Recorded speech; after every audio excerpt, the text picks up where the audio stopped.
तर निश्चितच एकंदरीतच बिहारमध्ये खरं तर भारतीय जनता पक्षाला ऐतिहासिक असा विजय मिळालेला आहे। एनडीएच्या विजयाची नेमकी कारण काय त्यावर नजर टाकूयात ग्राफिक्सच्या माध्यमातून।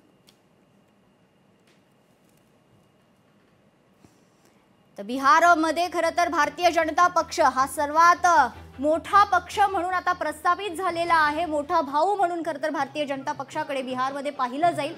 त्यानंतर जेडीयू अर्थातच जनता युनायटेड दल, स्थानिक पक्ष जे आहेत बिहारचे ते त्यांना खूप मागे टाकण्यात भाजपाला यश मिळालेलं आहे। भाजप हा असा पक्ष आता प्रस्थापित झालेला आहे देशातील सर्वात मोठा पक्ष असल्याचं। त्यानंतरच एनडीएच्या यशाची नेमकी कारणं काय आहेत ते देखील पाहूयात। पंतप्रधान नरेंद्र मोदींचं नेतृत्व,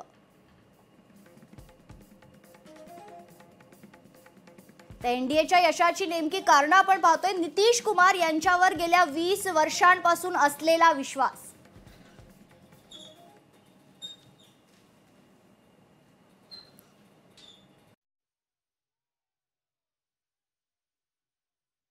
गेल्या 20 वर्षांपासून बिहारच्या जनतेचा नितीश कुमार यांच्यावर असलेला विश्वास देखील आपण पाहतो। एनडीएच्या यशाची कारणं आपण जाणून घेऊयात।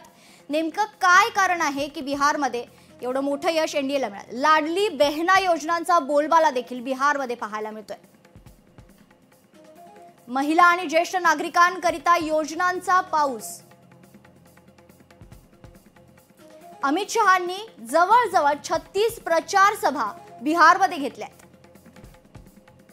कलाकार आणि नवीन उमेदवारांना संधी।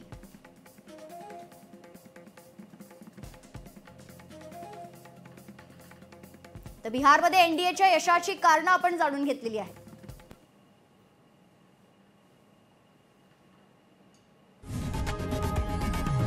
लोकशाही मराठी ऐका, पहा, जागरूक रहा।